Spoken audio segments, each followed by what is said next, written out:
แล้วตัวมันดำนี่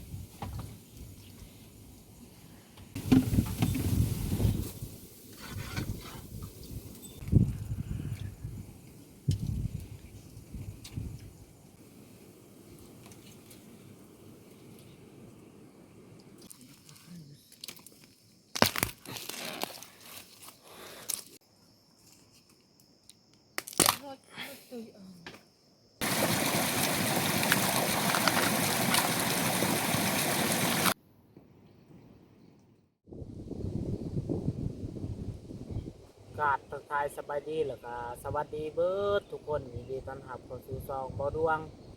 สำหรับมื้อนี้บ่อดวงกับเนี่ยสีเข้าให้คือเก่าแต่ทุกคนนี่สามารถติดตามชมคลิปยาวๆกันเลย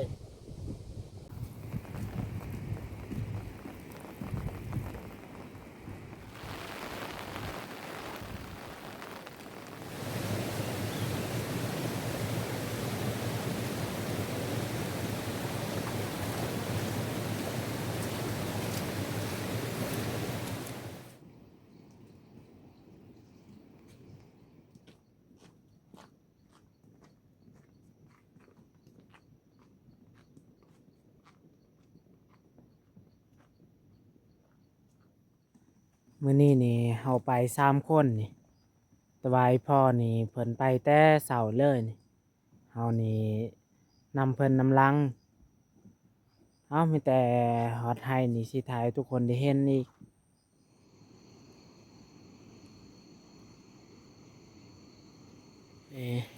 เฮาก็มาฮอดให้นาบ่าวนาซาวนี่แหละให้ที่มื้อนั้นนี่ฝนตกนี่เฮา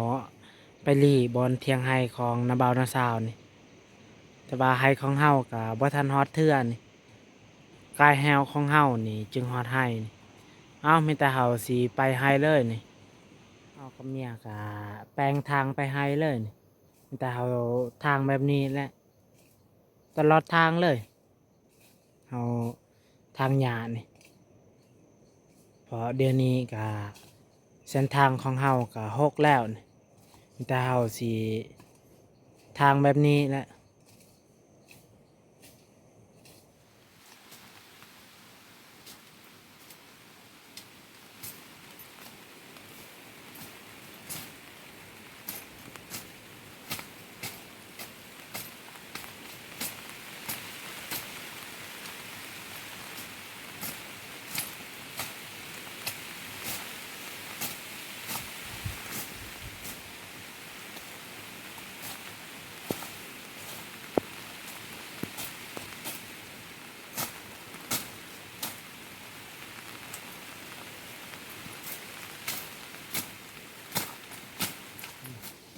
บนใดมันยากนี่มันมืดนี่แต่เฮาสิขุดเอานี่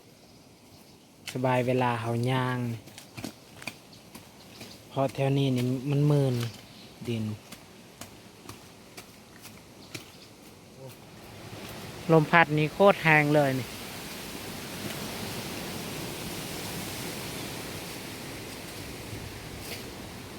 ก็น่าจะแม่นพายุเข้านี่ลมพัดแรงแบบนี้แหละเฮ็ดให้กกไม้นี่ล้มนี่เมียเป็นคนขุดทางนี่ส่วนเฮาเป็นคนทางหญ้านี่ให้เมียเพิ่นขุดไปก่อนนี่เฮาสิทางหญ้าน้ำล่างนี่แถวนี้นี่ลมพัดก็แห้งเติบ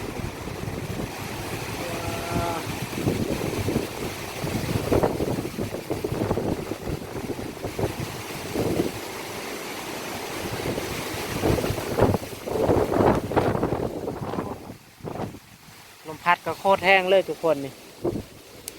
คันเอาเข้าปลาลึกนี่อันตรายนี่แต่ว่านี่บ่แม่นปลาลึกนี่เอาเข้าให้นี่ก็ใครแน่อยู่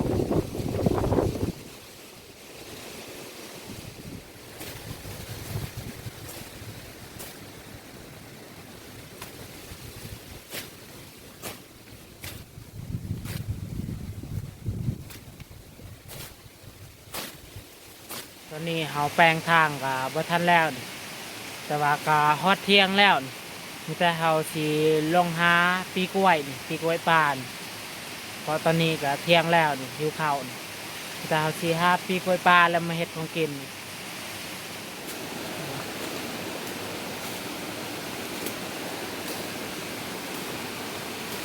ทุกคนนี่ปีกล้วยนี่เฮาเห็นแล้วนี่มีแต่เฮาสิไปตัดเอาเลยนี่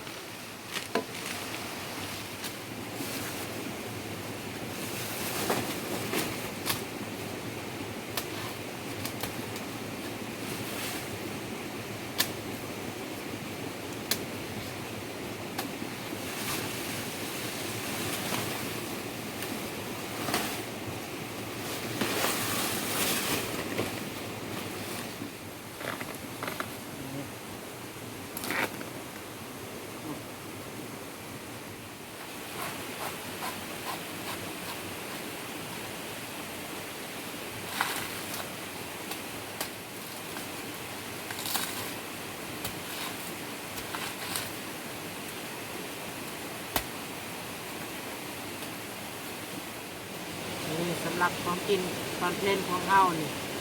ลวกกับปีกล้วยนี่แหละเฮาสิเฮ็ดของกินเอามีแต่เฮาสิไปไฮเลยนี่ไปเฮ็ดของกินกินเขาวมีแต่เฮาสิตักน้ำแต่นี่และเอาไปให้อย่าให้เฮานี่บ่มีน้ำสะอาดนี่บ่มีนี่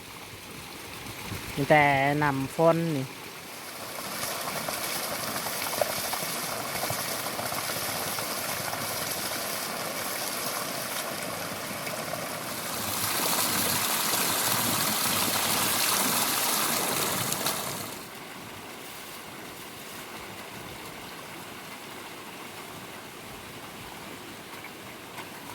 อ่าทางเขาให้ของเฮานี่นี่ไหมพุ่งนี่มันล่มแล้วนี่มันล่มต้นทางนี่การไปมาของเฮาก็ยากอีกนี่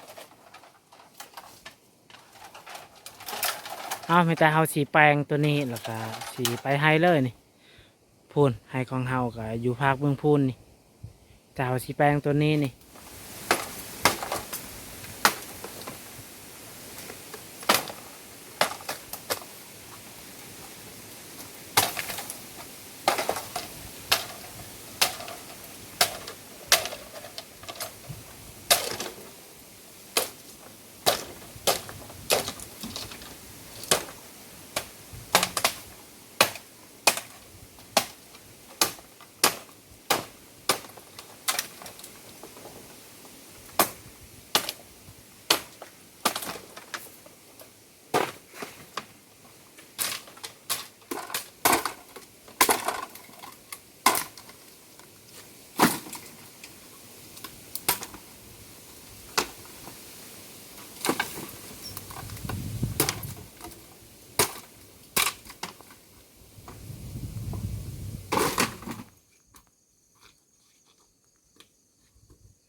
ที่พอเรามาแต่ไปยามแอลนี่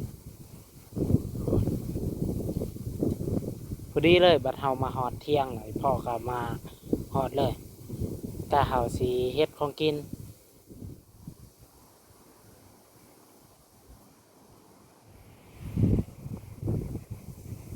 พอยามแฮวนี่ได้หนูตัวหนึ่งนี่ได้แต่หนูนี่แหละตัวหนึ่งเอามีแต่เฮาสีดังไฟเฮ็ดกินเรียมไปโดมกับ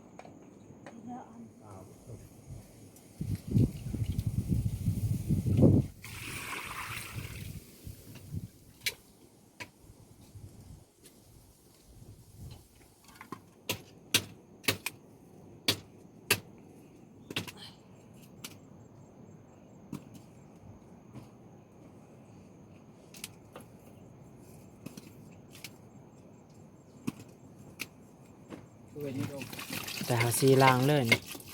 หยวกนี่ของกินมื้อนี้มันจะหยวกแล้วก็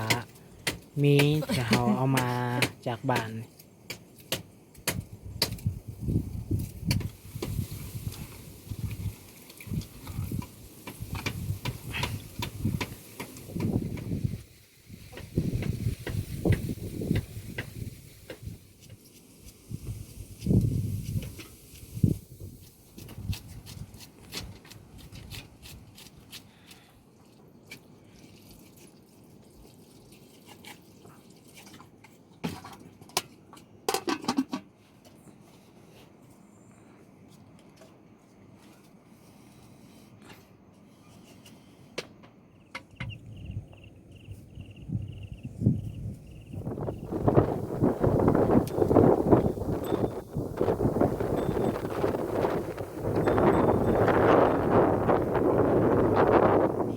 กินของเฮาก็บ่ทันสุกนี่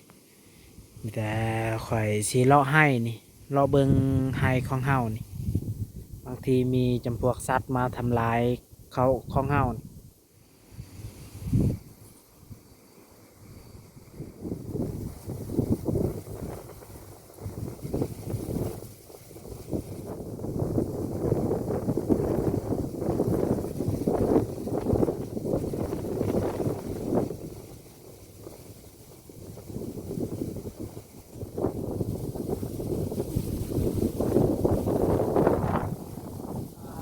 ลม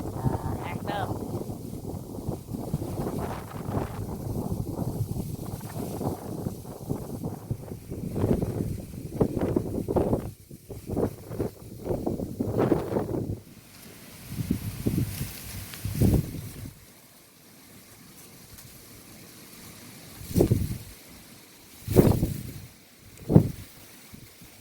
มีแต่เฮาสิกลับเมื่อเที่ยงคืนนี่ตอนนี้เฮาก็เลาะเบิ่งเรียบร้อยแล้วนี่แต่ว่าเบื้องพุ่นนี่เฮาบ่ได้เลาะนี่เบื้องพุ่นนี่ค่อนข้างบ่ค่อยมีสัตว์เข้ามาทำลายเพราะมีอีกไห้ของเขาเจ้าข้างไห้ของเฮานี่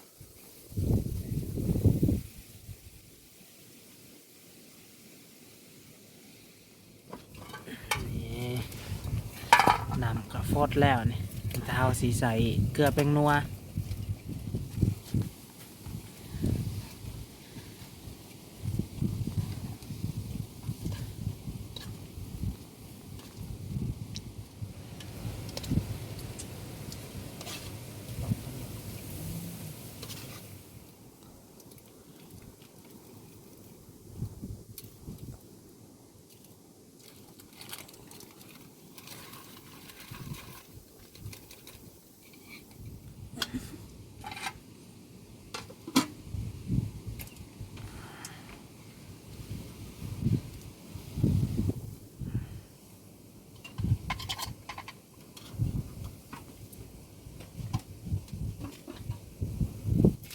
แต่เฮาสิจี้เอานี่พี่กล้วยนี่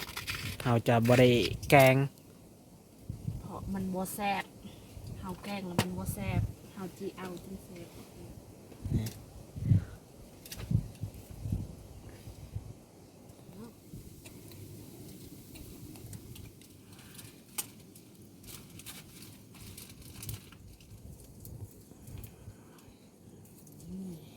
ดัง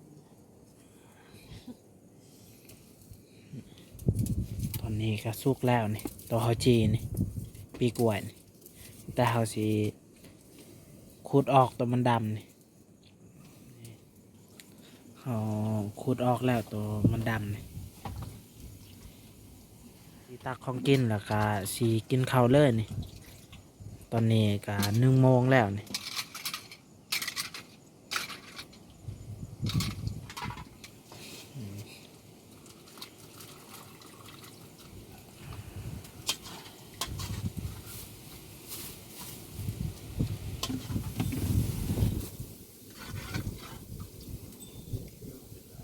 ของกินของเฮาก็เบิดแต่ซ้ำนี้แหละมีแจ่วแล้วก็แกงนี่แล้วก็ปีกล้วยตัวเฮาจีหั่นมีแต่เฮาสิเกียมกินข้าวเลยนี่มาทุกคนมากินข้าวน้ำกันกินข้าว3 คนจะไปพอจ้า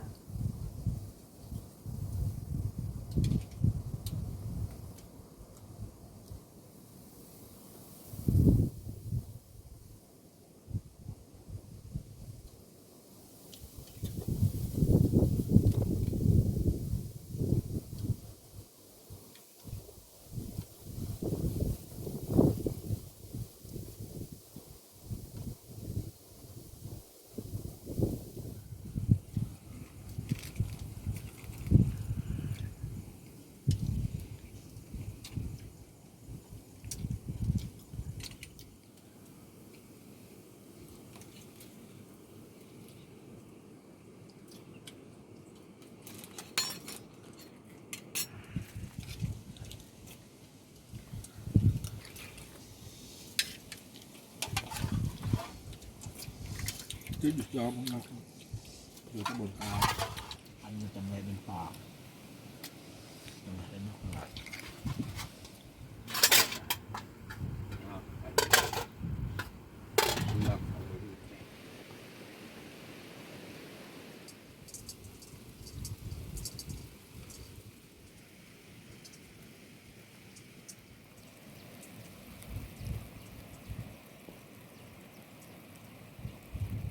ตอนนี้เฮากะกินข้าวเรียบร้อยแล้วนี่แต่เฮาสีคั่วกินสลีหรือว่าข้าวโพดนี่แหละนี่ตอนนี้เฮากะพักผ่อนหลังจากกินข้าวแล้วนี่อีพ่อกะมาลกคนโนนี่โนที่ถูกแห้วนี่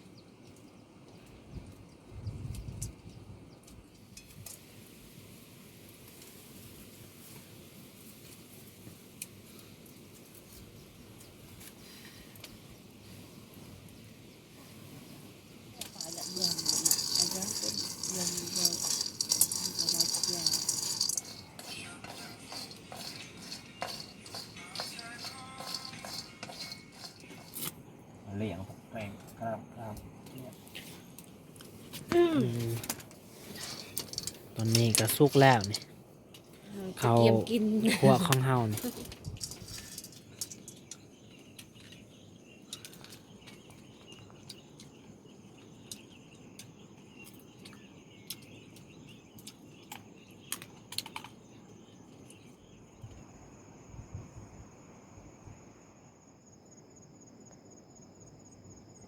ตอนนี้เฮาก็พักผ่อนแล้วนี่มีแต่เฮาสิไปหาหน่อไม้ส่วนนี้พ่อเพิ่นก็ย่างเมื่อก่อนนี่ย่างเมื่อเฮ็ดแห้วแต่ว่าเฮากับเมียนี่สิไปหาหน่อไม้อีกเพราะอยู่บ้านเฮาก็บ่มีของกินแล้วนี่มีแต่เฮาสิไปหาหน่อไม้เลยหน่อไม้แคมให้เฮาและเฮาสิหานี่พูนฝากเบิ่งพูนนี่เต็มหน่อไม้นี่แต่ว่าเฮาก็เคยหา2-3 เทื่อแล้วนี่มีแต่เฮาสิหาอีกบ่ฮู้ว่าสิมีหลายหรือบ่นี่หน่อไม้ครับแถวนี้แหละเฮาสิหาหน่อไม้เลยนี่มีแต่เฮาสิหาหน่อไม้เลยนี่นี่หน่อไม้นี่ตัวใหญ่ตัวงามนี่หน่อไม้แบบนี้นี่โอ้นี่ทั้งใหญ่และทั้งงามนี่คันใดลายนี่คือสิคักงัด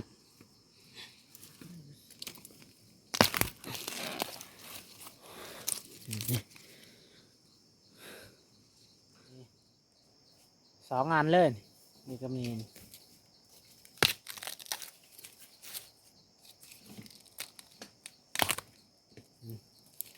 มีแต่ตัวใหญ่ๆนี่แต่ว่าเท่านี้นี่กอหน่อไม้นี่บ่ลายนี่คันลายนี่หน่อไม้แบบนี้แห้งลายนี่ตัวแบบนี้มีแต่เฮาสิขุดเอานี่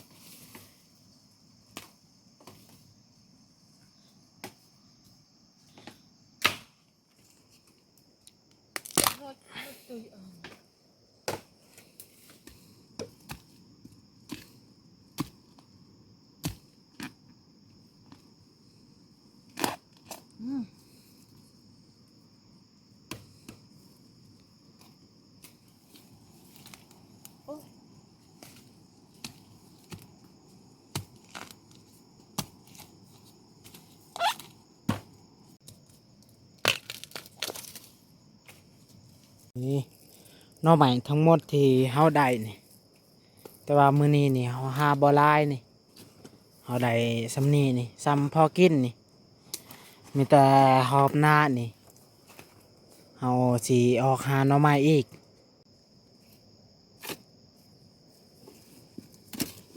แต่เฮาสิเอาเมื่อล้างบ่อนเก่าแหละทุกคน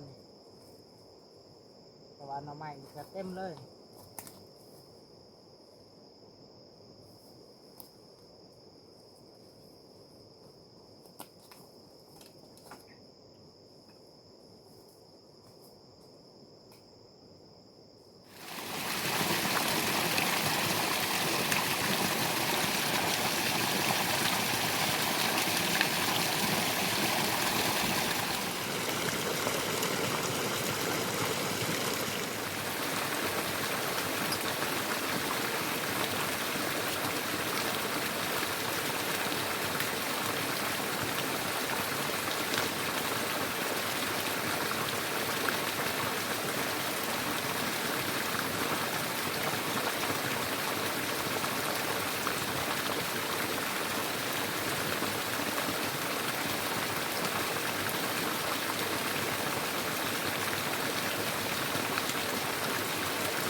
นี่แหละหน่อไม้ที่เขาปอกแล้วนี่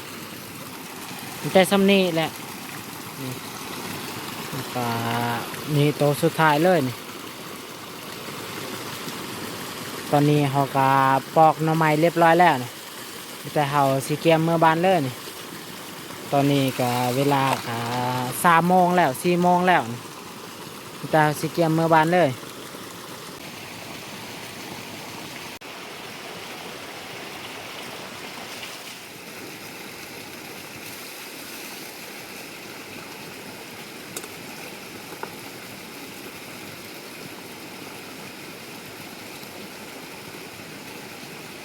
เอา